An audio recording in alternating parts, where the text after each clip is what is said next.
Good afternoon, everyone. My name is Dror Futter. I'm a proud member of the class of '86. I'm both a corporate and commercial attorney with the Ramon Law. I work a lot with startup and technology companies. And today I'm going to present to you on the subject of 10 steps that SMBs, that small and medium-sized businesses, should be taking now.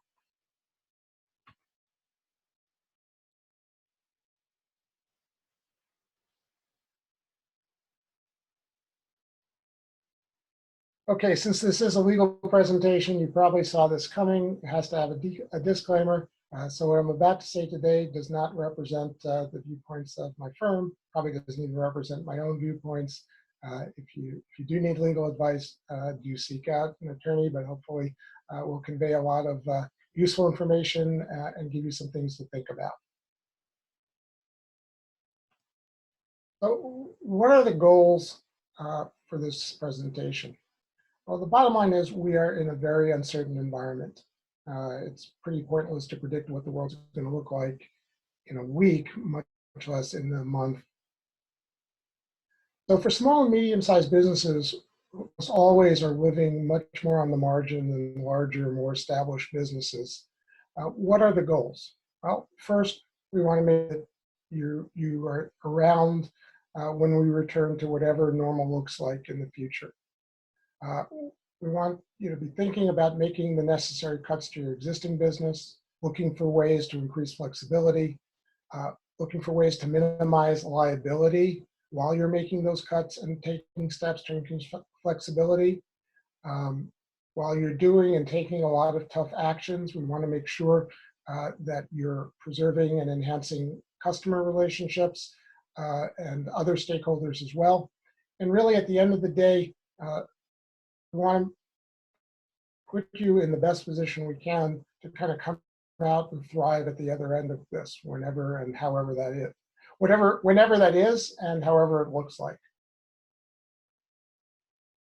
So at the risk of being a little cliched, assure safety. That's the first and foremost. That's the bottom line. It's the right thing to do. It's the important thing to do, and it has the added benefit of being the legally smart thing to do. By the way, I should point out that while I'm going to be doing a lot of presenting, really helpful to get questions, and feel free to post them, and I will try to answer as many of them as possible. Okay, so in terms of safety, this slide kind of changes every time I give this presentation. In the early days when I gave this presentation, we were talking about locking down. Now in many states, we're talking about loosening. The guidance here is changing constantly, as I don't have to tell people. I still think the best course of action is limiting people in the office who absolutely have to be there and taking as many proactive steps as you can to promote safety in terms of distancing, staging people in shifts, whatever you can do to make people safe. What social distancing steps you can take, what mitigation steps you can take, which today would seem to be taking people's temperature, but hopefully at a certain point we'll get to an environment where you'll be able to actually do testing. Now, you may have seen in the news that some of the battle in Congress around some of the financing, there have been attempts to couple that with legislation that would limit employer liability for workplaces that do open. I'm not going to try to predict where that's going to end up, other than to highlight that it does show the real risk that employers who open up do subject themselves to potential liability if employees become infected and it can somehow be attributed to the workplace. While there's no absolute bars to liability at this point, there may be in the future, but at a minimum, if you are confronted with those kind of claims, you want to be in a position to demonstrate, one, that you were kind of deploying best practices for the environment at that time, and two, that you can point to kind of a whole list of mitigation steps that you took along the way.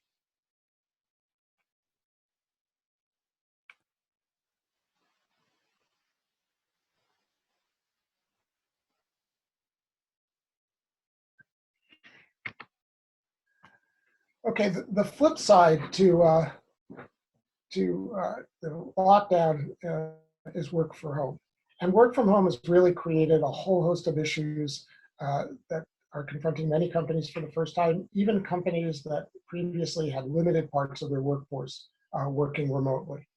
So you really should review your policies to make sure that they're keeping up with the actual deployment of your workforce. You can change those policies, and you should feel free to do so. Just make sure that they don't look like they are in any way discriminatory against one segment of your workforce.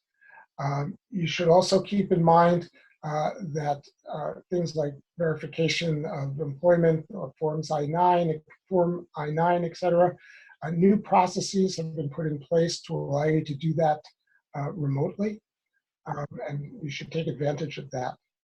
Um, H-1B visas, E-3 visa filings often include specific addresses where people are going to be working. You should look to whether those forms require updating, given where people are actually working today.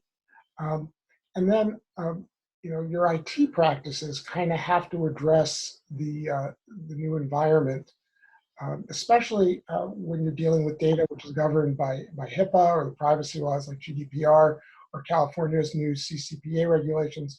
You want to make sure that your practices remotely are deploying the kinds of security practices that are compliant with the statute. So it's much easier to control all those variables where everybody is working from a fixed location or a series of fixed locations all connected by an intranet that you control, with most people accessing IT through the public internet.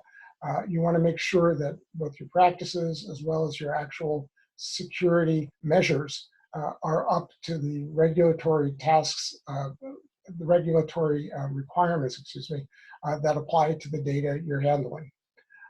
And you should be scrutinizing your suppliers to make sure, because they're confronting the same set of challenges, that they've taken the same steps to ensure the security of your data that they're handling. And again, particularly in situations where you're passing personal information, personal financial information, health information. Or there is a question, if I can go ahead and read that aloud to you. Yes. Since employees are working from home, how should we encourage them to take days off since they can still do their personal work during office time? We don't want to suddenly have employees taking a lot of days off together once they're back to the office, and we can't offer to carry over vacation days either. What would be the best practice to address this issue? Right. So I think that's gonna vary widely based on office culture. I think actually the key point in the question was the concept that you don't want to accrue days for next year. So hopefully try to maintain this as a 2020 issue. But you really can feel free, I think, in the current environment to put out policies that, as long as they're applied uniformly, change the way you've been doing doing business until now. And as long as they're on their surface reasonable, I think it's going to be tough for it to come back to bite you. I mean, we have a litigious society, so never say never. But if you basically say, listen, in this environment for the rest of the year, we want you to sign up, pre-approved vacation days with your supervisor, and we may have to veto more than normal, or we want to make sure people are spacing, and so we request that people take only 2 days a month. Those kinds of considerations. I think that's all fair game, and as long as the requests on their surface are reasonable, I don't think that's going to result in liability. You might have a problem thinking about it on the flip side, that nobody's taking vacation now, and you don't want people kind of rushing, assuming things open up, to take and vacations are possible.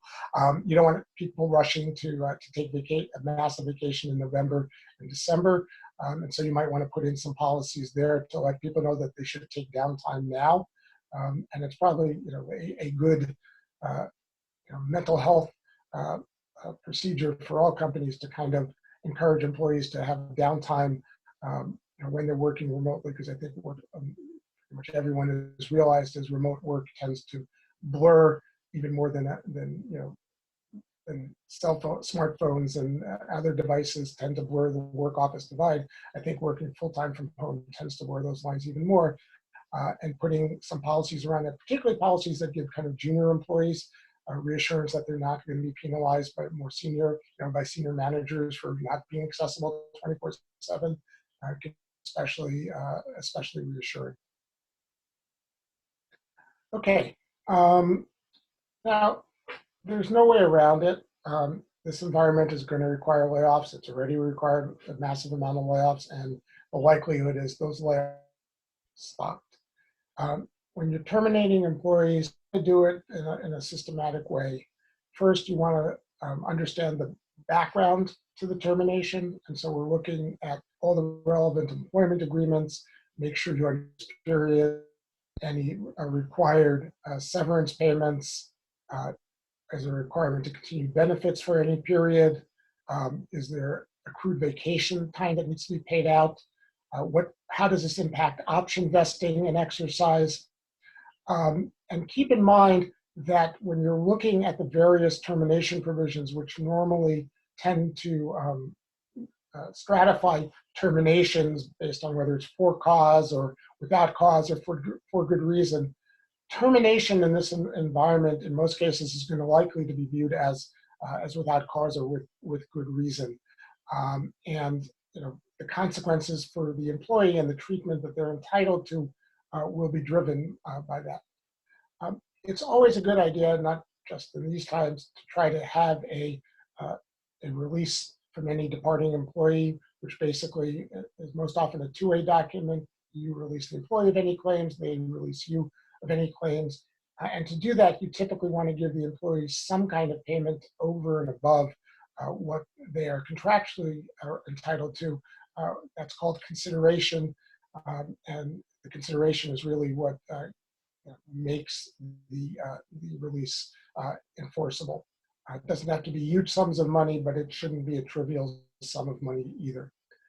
You want to have a communications plan, hopefully one that can make it very clear that these layoffs are not reflections on performance. Especially if you're laying off multiple people, you want to think about it from a logistics perspective. Will the people be told not to come into the office?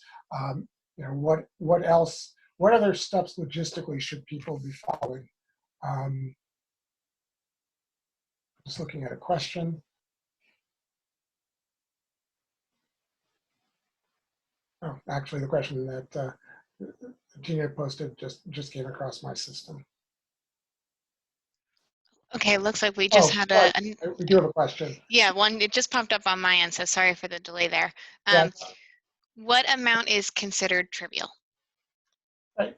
So, I wouldn't be looking at it in a very technical sense. Giving somebody $10 is enough consideration to make an agreement valid. There isn't going to be kind of a bright line rule. $100 is going to be better than $10. $1,000 is going to be better than that. The point here isn't to run up a large bill, but to give them something somewhat more meaningful. We do another have question here. It'll take me a second to read. I'm also going to read it aloud too, just in case the attendees can't see it. How should we handle employees that were temporarily laid off and the company is still paying their health insurance, and then we offer them their job back, but they decline it? The reasons are fear. I found out I'm pregnant. I'm concerned for my health, and I have health reasons. I'm making more money on unemployment, etc. This is a takeout restaurant environment, and in our case, this is preventing us from gaining enough trained employees to reopen. So, in general, when you say somebody is temporarily laid off in this environment, it's kind of an open-ended termination. It's sometimes called a furlough. The legally, there's not formalistically a difference between the two.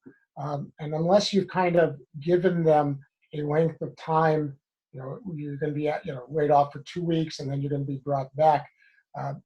Even though you've kind of expressed the interest of bringing them back, I think and certainly from an employment perspective, I think these open-ended furloughs are treated as termination events. And so as a result, it's nice to offer the payment for the health coverage, but if they don't agree to come back, then I think you view it as a termination, and uh, you know, and as long as when you offered the health coverage, you didn't kind of make it as some kind of guarantee of a certain minimum period of time, I think you're going to be within your rights. Um, and again, a lot of it's going to depend on how the initial offer was phrased, but I think you're going to be within your rights to say at a certain point, we're going to treat this like, you've been offered reemployment, we are now going to treat this like a termination. And as a result, if you do continue to want healthcare coverage, you will have COBRA coverage, which extends in most cases for 18 months from the date of termination. Um, the one area where I wouldn't want to comment and give kind of blanket advice on a conference like this is the question was raised, I'm pregnant, I have healthcare concerns. That's going to be a little bit more sensitive, and you want to make sure that you avoid any potential claim of discrimination. And that's one that I would really talk through with counsel. Another question did come in, and it is how to differentiate the employees of the same skill set but differing in the ROI due to the projects being assigned to. Say a project's abrupt closure is not reflecting an employee's performance in some cases, but resulting in decline in revenue and hence cash flows. So in general, employment in the United States, and this is a very different story if you have employees internationally, employment in the United States is employment at will, which means you don't have to have a reason, for terminating somebody, as long as you've complied kind of with your company policies and any agreements you have with them. So, if an employee, if you're laying them off because, they're not funding the projects that are most profitable to you, generally that's not going to be an issue. The question you have is, how do you communicate that, that employee's termination? And I think, listen, in general, attorneys will guide companies not to comment on employee performance because it often can become the basis for claims. Let's not say often, but not infrequently become the basis for claims down the road. You terminate an employee, somebody calls you for a reference check, they don't get the job, and then there's a claim made that something you said during the reference check killed the opportunity. In this mass layoff environment, I think there's a lot less sensitivity to that issue, and I think to the extent you can make it clear that an employee termination was not performance-based, but really as a result of the macro conditions and the company's need to limit the priorities it was following, is not going to be a situation that lands you in trouble. There is one more question. Do you want to take one more and then? Yeah, sure. Sure. So how do you make sure layoffs are sensitive to employees in a more vulnerable situation? Should the layoff policy aim to treat everyone the same or meet each employee's individual economic situations? I'd like to ensure equity in layoffs. Yeah, so that's a tough one to answer on a blanket basis. From the legal perspective, your concern is subsequent claims of discrimination, that the fact that a certain group got benefits and other groups didn't, or the reverse, that other groups got benefits but a certain group didn't get benefits, somehow it's discrimination.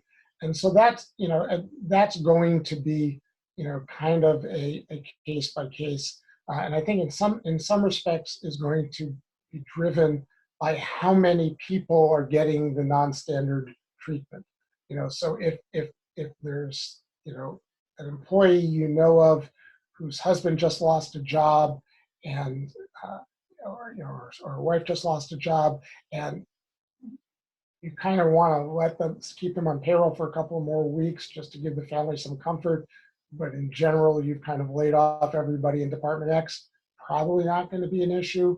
On the other hand, if there's kind of let's say, just picking one out of the hat, if you developed a different policy for expecting mothers, that's something you'd have to consider very carefully in terms of how you roll it out. So it depends a lot on the scope and I'd say the basis for making those distinctions.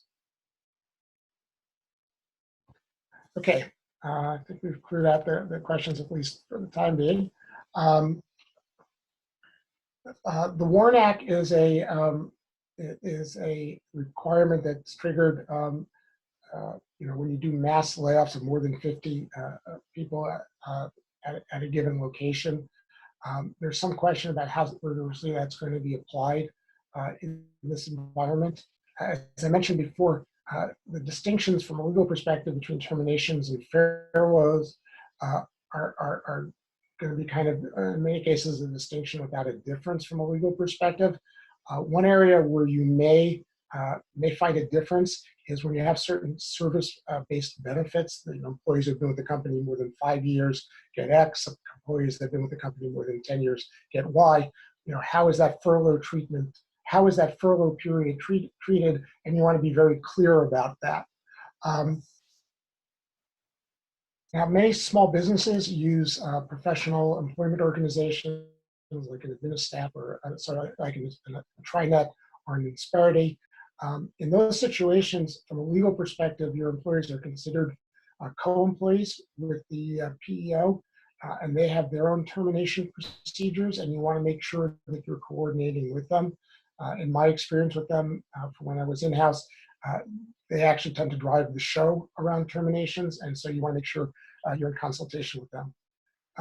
The termination drill is difficult enough, but there are going to be cases where it really can drive where a person can be.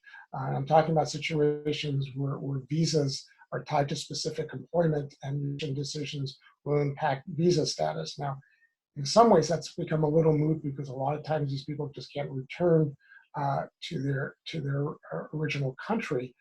But hopefully that situation in terms of the ability to fly again will start changing. But you'll still have situations around individuals are in this country on various visas, and the jobs that were kind of supporting those visas are going away. So that's another area of sensitivity that you need to work through. And finally, keep in mind if you're running a 401k plan and allowing loans against it, those loans will usually terminate and need to be repaid if the employee is terminated. And again, that's another area that employers need to be sensitive to. Okay, since I started giving this presentation, there have been a number of changes in government programs. The most notable one is the PPP, the Paycheck Protection Program, which is now on round 2. Let's be charitable and say the rollout of this program has not been the smoothest. And in particular for small businesses, 2 areas have really emerged as hot button issues. First, there are certain certifications you have to make to make a PPP claim. And those are subject to the False Claims Act, which can include some pretty hefty penalties for companies that make misrepresentations as part of their loan applications. And these misrepresentations can touch on issues like necessity, how really critical is the loan to the survival of the company and the ability to make payroll. Is the company the right size? And there's been a whole controversy there in the venture capital world, whether the companies are considered affiliates of certain venture funds that are investing of them, and thereby increasing the size of the applying company to include other portfolio companies of the investors. To be candid, it's been quite a mess. There is an amnesty period which is expiring on May 7th, which is I guess in 2 days, where if you return the funds, there won't be any penalty. And if you have taken PPP funding and any doubts at all, this is a time to talk to counsel and make sure that you're on the good side of the law on this.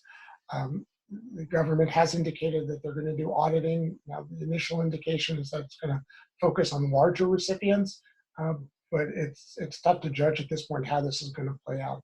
Also, keep in mind a lot of states, like the New Jersey EDA, have their own programs that are targeted at small and medium-sized businesses, and make sure you take full advantage of them.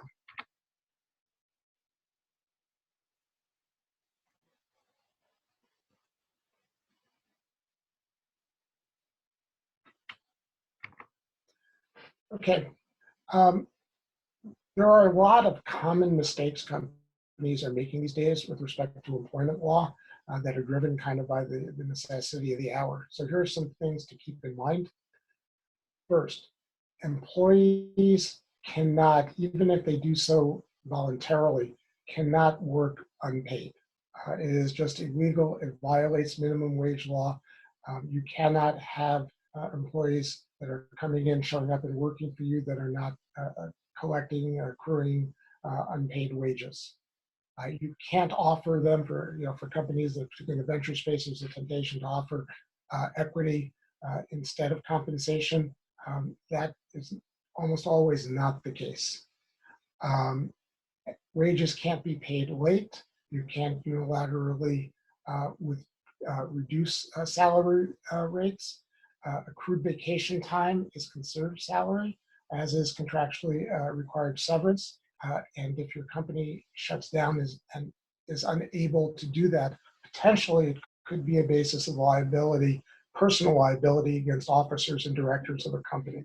Now, you can get employees to prospectively agree to work at a lower wage. In other words, you say to them, okay, listen, I'm running out of the ability to pay you. I'm hoping that this will just be a short period of time. If you come in next week, I want you to, it's going to be for minimum wage only. That you can do, and it's within their rights to say no. And keep in mind, minimum wage law still applies, so you have to check what the local minimum wage is in the area where the employee is working, and you can make those offers, but again, only prospectively. In 2008, we saw a wave of companies hiring unpaid interns. That is pretty much always illegal unless there's an educational tie where the individual is getting academic credit. And this impacts, in 2008, impacted companies of all sizes. In fact, the company that got hit with the lawsuit that kind of sent the warning sign to everybody was Condé Nast, and they were having a lot of interns in their various magazine publications. So even if the internship is helpful, and there's certainly a lot of people out there unemployed who at least are looking to build resumes, you can't take on, in almost all circumstances, unpaid interns. Now, there's a lot of mythology around independent contractors paying people on a 1099 basis. It is really almost impossible, at least in the United States, to hire somebody and pay them to their social security number and have them be anything but an employee. So I've done several of these calls in different settings, and I inevitably get some questions. Well, what happens if I bring a person back on a 1099 basis, or what happens if I bring in other people on a 1099 basis? As I note in the slide, it's never going to be the legal solution to most of your problems, and will usually create additional issues.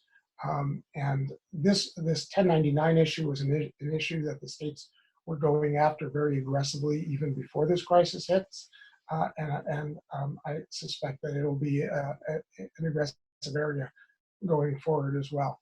And the reality also is that because the United States has employment at will, as long as you do it correctly, you can bring on individuals as temporary employees and fire them, without notice, unless there's a company policy to the contrary.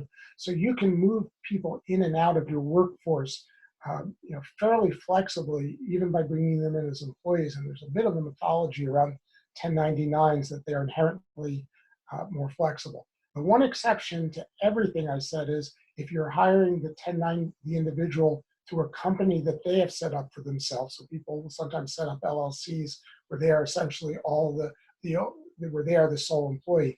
Engaging that LLC and getting the services of the person who set up the LLC is generally not problematic. But again, bringing on a person on their on their own personal social security number on a 1099 is a problem. Okay, for most companies, their greatest fixed cost and their longest term commitment is real estate. And you know, and most landlords know that the future market is going to be worse for them than the market in which you signed your current lease, which creates a very bad environment for seeking extensions, but it's still worth doing. Courts are going to be likely to be more flexible with tenants that can't pay, at least for some hardship period. That leniency is not going to go on forever. If your landlord is willing to extend you or give you, some rent relief, make sure to document it. And the documentation should not only document what the relief is, but should make it clear for how long that relief is going to last. You should review, if there are force majeure clauses in your agreements, review them. Force majeure clauses could be the subject for another program all by itself. Bottom line is they're read very literally by courts. So you want to actually, and you might need counsel to do this, to review force majeure in real estate contracts for that matter, any other contracts you have, to see whether they could be potential sources for relief. Also, a lot of real estate contracts have time is of the essence clauses. You have to move out by date X, time is of the essence. In normal situations, that's an incurable breach. If you're a day late or some period late, you're viewed to have breached the contract. In the current environment, it's also likely that courts will be more flexible. Okay, manage your customer and supplier risk. So you're a contracting party to a bunch of customers and a bunch of suppliers. And those relationships are going to change. And the risk profile of your customers and your suppliers are going to change. So for example, on the customer side, to the extent you can modify on existing contracts and for new contracts, look to shorten payment terms. So if you've been net 60, go to net 45, net 30, even net 15. You don't want to be banking, serving as customer banks to the extent you can in this environment. View your credit approval process, because again, during these net payment terms, you're acting as the customer bank. So do diligence on the credit worthiness of significant customers. Where necessary, seek cash on demand, advance payment, or letters of credit to cover the obligations. Now, you should know in some situations when your customer is really failing, if you do actually have under the Uniform Commercial Code the right to demand reclamation of products you've already shipped if you do it within 10 days. The Uniform Commercial Code, which is kind of every state has its own implementation of it, but it's a generally uniform set of commercial principles that govern U.S. commercial transaction. You do have the right to adequate assurance of performance. So if you have a supplier that you think is in trouble and you need their products to produce your product, you can send them written notice saying, are you going to be able to perform on time? Suspend your performance while you're waiting for them. And if they don't give you that assurance, you can go out and seek another supplier. And if they provide that assurance and then don't perform, they will likely be subject to additional legal liability. So you should be looking, except for your most rock solid suppliers, you should be looking to identify potential second source suppliers and where possible, try to enter into agreements to at least start getting those relationships going.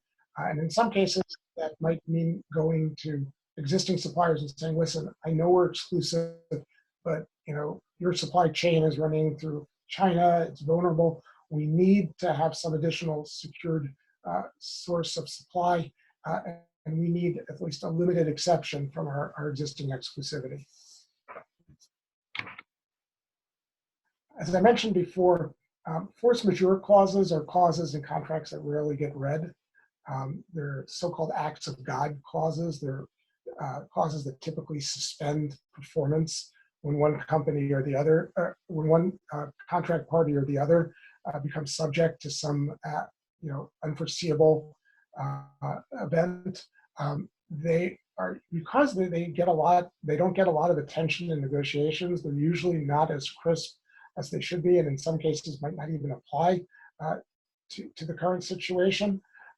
So when you have key contracts, you should work with a counsel to review the force majeure clause, figure out whether it becomes a useful tool for you, or in situations where the other side may invoke it against you, whether it becomes a potential source of liability. But understand on key contracts where you stand on their respective force majeure clauses. There are other legal concepts called frustration of purpose and impossibility that even where contracts don't have force majeure clauses, these concepts may allow you to claim that because of the crisis, you're excused from performance. In general, courts don't like to use these clauses. They don't like to undo the negotiated agreements between parties. And that's why impossibility of performance shouldn't be confused with very changed performance. So in other words, even if it's dramatically more expensive to perform, courts generally won't declare performance impossible, and they'll insist on you performing. Force majeure and these related concepts of frustration of purpose and impossibility is really in extreme situations where the current situation has just really made performance either flat out impossible or very, very impracticable. And I suspect in the next year or so you're going to see some significant litigation around commercial relationships gone bad, hinging on whether it was a proper invocation of the force majeure clause. As I mentioned at the beginning of the performance, you're going to be seeking flexibility going forward as much as you can. This obviously will include building in that flexibility in new contracts, but it's also going to include renegotiating existing agreements to the extent you can. And this is one area where being first in line is really helpful, because lots of people are going to be doing it. And my guess is that flexibility to accommodate requested changes is going to decrease the later you are in line. And a lot of this involves trade-offs. So, if you have volume commitments that you can no longer meet, or that you're worried about meeting, you might extend the term of the agreement and maybe agree to a somewhat higher price. So, there's kind of a balloon effect here where you can push in one area and another area expands. And there might be, if not true win-wins to construct here, at least lose less situations where you can horse trade a bit to get some flexibility going forward. When you're done, again, just like I mentioned in the real estate context, document. Make sure you have documentation of the amendment. Make sure it's clear on what terms were changed and for how long those changes will last, whether it's permanent or for some period during the height of this crisis.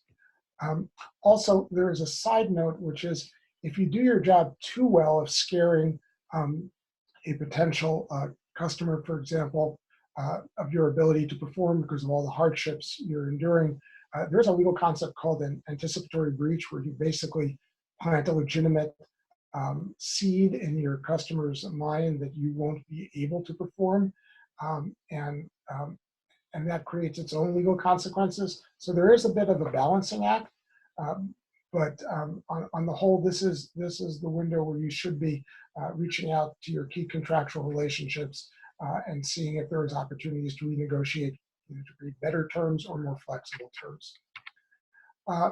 Insurance, this is the time to review your policies.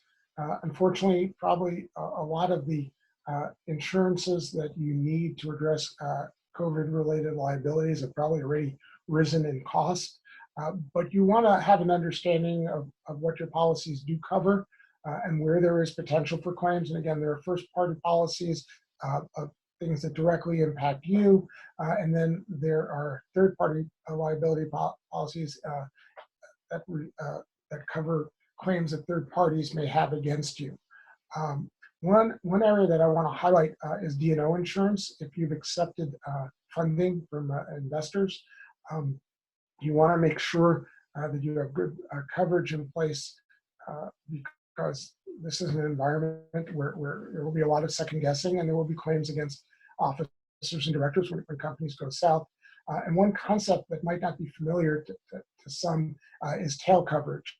So if you have coverage which is on a claims made basis of when a claim is made, and unfortunately your company goes out of business, right? Investors may still claim against the directors of the now dead company. So tail coverage, which can be bought for a period of years, covers a board for decisions it made while the company was alive for claims that are bought for claims that are brought in a defined period of time after the claims are made. So those are my 10 points. I wanted to raise one other issue, which isn't a point because unfortunately it's kind of the end of the story, which is insolvency. So there are a couple of flavors of insolvency. There's Chapter 7, which is liquidation. So the company is just sold off. That contrasts with Chapter 11, which is reorganization. So the company's debts are restructured. Creditors agree to whatever they're getting in the restructuring, and then the company can move forward with its debt obligations at least significantly reduced, and hopefully start with a somewhat of a fresh start.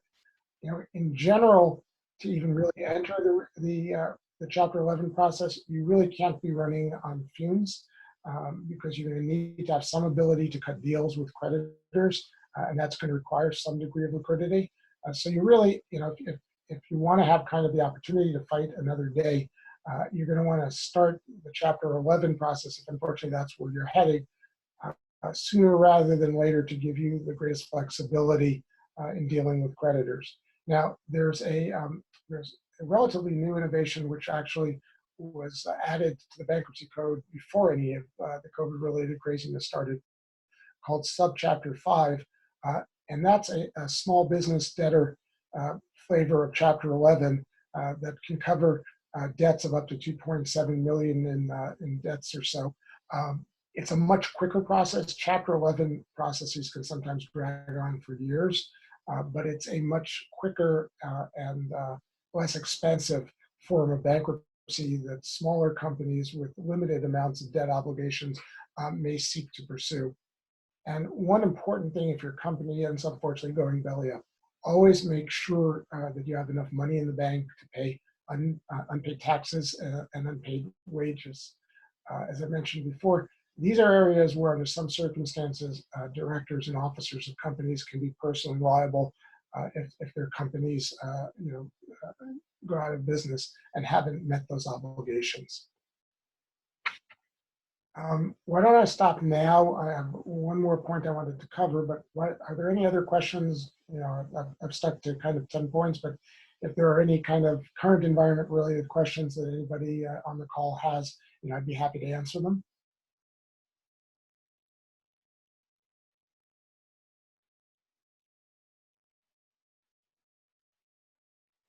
Okay, do a raised hand. Okay, so we're gonna, if you're okay with it, we can allow this person to talk that just raised their hand. Sure, please. Sure.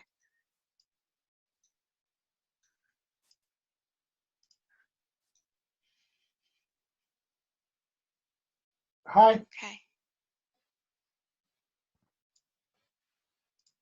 Looks like your microphone is on. Oh, but they. Can you hear me? Oh, I just posted. yes, we can hear you. Look forward to best practices for reopening. Do we know yet what those are? So the short answer is no. And to make the short answer even more frustrating, it's likely to vary place to place.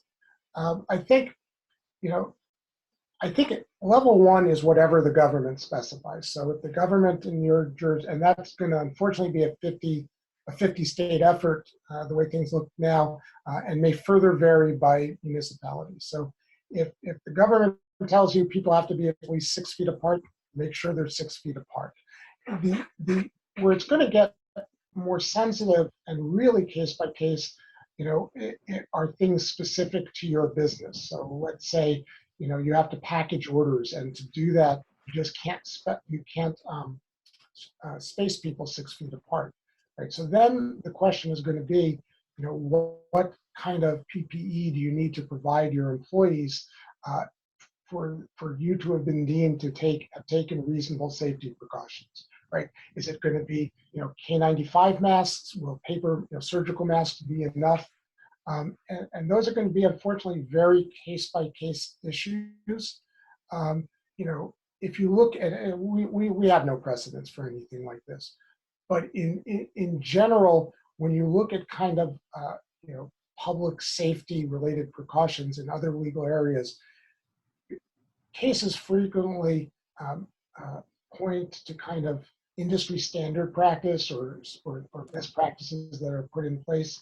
So, if you're looking to reopen a business, probably, if at all possible, try not to be the first one, and closely monitor what others are doing. Because, if unfortunately somebody comes down with a case and wants to bring a case against you down the road, and is claiming that it was workplace generated, you want to be in a position to say, hey, I followed the government guidelines, and based on what other businesses were doing around me, I was doing at least as much as they were doing, and even better to be able to say, and hey, I added these 3 additional measures to make sure.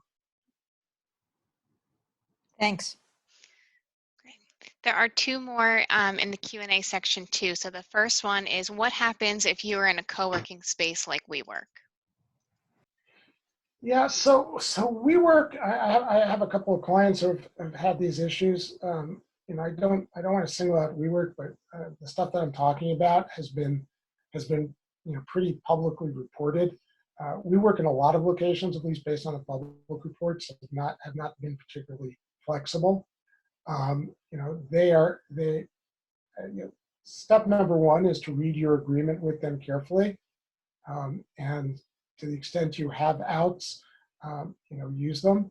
We kind of were in the better grounds for WeWork tenants now in a situation where, let's say in New York, where you're actually just not allowed to go to their locations. So I think you're in a stronger legal position, and I think to say, I'm not going to pay you for month X because I'm not allowed in your business. Where I think it's going to start getting more complicated is with the gradual reopening. Well, now you're going to have a situation, maybe not in New York anytime soon, but let's say if you're in a WeWork in Atlanta, I think Atlanta's still in the lockdown, but pick your jurisdiction, which is reopening, where from a legal perspective, you are allowed in the WeWork facility, and you're choosing not to go. I think you're going to have a much tougher time there. And the next question is, do you have any general advice about how to hire vendors in the near future to best determine their financial stability? What about existing vendors who are showing signs of distress? So there are rating services, and there are Dun & Bradstreets where you can get some information on the credit worthiness. It is particularly with smaller private companies, it's really hard to judge. And I think part of it is if there are a couple of pieces to this puzzle. First, if they're kind of commodity suppliers, line up your second source as soon as possible, and maybe even start some order volume there so you have the relationship in place, rather than calling somebody up in a panic because your supplier failed. Where your supplier is kind of unique to you, let's say they're manufacturing something custom for you, I think that's where you got to start having the conversations. And as I mentioned before, there is, again, I wouldn't, as a lawyer, there's a real temptation to kind of over-lawyer this situation, which is going to have a lot of legal liabilities. So I think, polite conversation is the first step. But in situations where the supplier is critical and you have genuine fears about them, mentioned before, there is a contractual right where you can actually send them a formal notice and say, hey, I have doubts about your ability to perform going forward. Please confirm to me that you will be able to do X, Y, and Z per our contract by date X. And if they fail, if they don't provide that assurance, you can, and again, I wouldn't do this at home. I'd work this process through with counsel, but assuming the answer, assuming you've done it right and they don't confirm their viability, right, you should go ahead and start lining up the second source. If they come back to you and say, oh no, we're going to perform, that's a trickier situation. And it's going to be a little harder to build the case. But at the end of the day, unless you have a contractual exclusivity with them, I would still, in most cases, if you have real fear about the viability of a supplier, get that second source up and running. It might have a financial impact, but if it's a critical sole source supplier, you can't take that chance.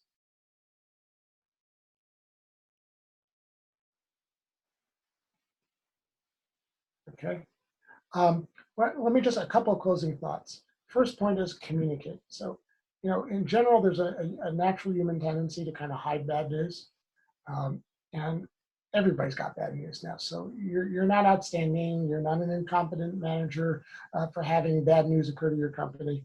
Everybody has it. And in a lot of cases, it has nothing to do with how well run the business was prior to all this. This is just, a different world. I told my sons, I said, I must have missed this day in grown-up school because, there is no playbook for what we're going through. So understand that and over communicate. Let people know how you're doing, get a sense of how they're doing, because the earlier potential problems are surfaced, the more time people have to mitigate against the resulting consequences. What you want to avoid is giving surprises or receiving surprises, because then your options are almost always going to be a lot narrower. And if you have, for those of you that have investors and have boards, there's always a tension, you don't like sharing bad news with the board. Here, I would, be really upfront. Again, in a lot of cases, it's just not a reflection of you. It's not us, it's them, it's the environment that's creating all of this. And hopefully you're blessed with a strong board of people that have experience and that can actually add value in advising you on these tough decisions. And, hopefully if you don't have a board, but this is the time to lean on your mentors and get that feedback. Don't look to reinvent the wheel and benefit from the mistakes of others.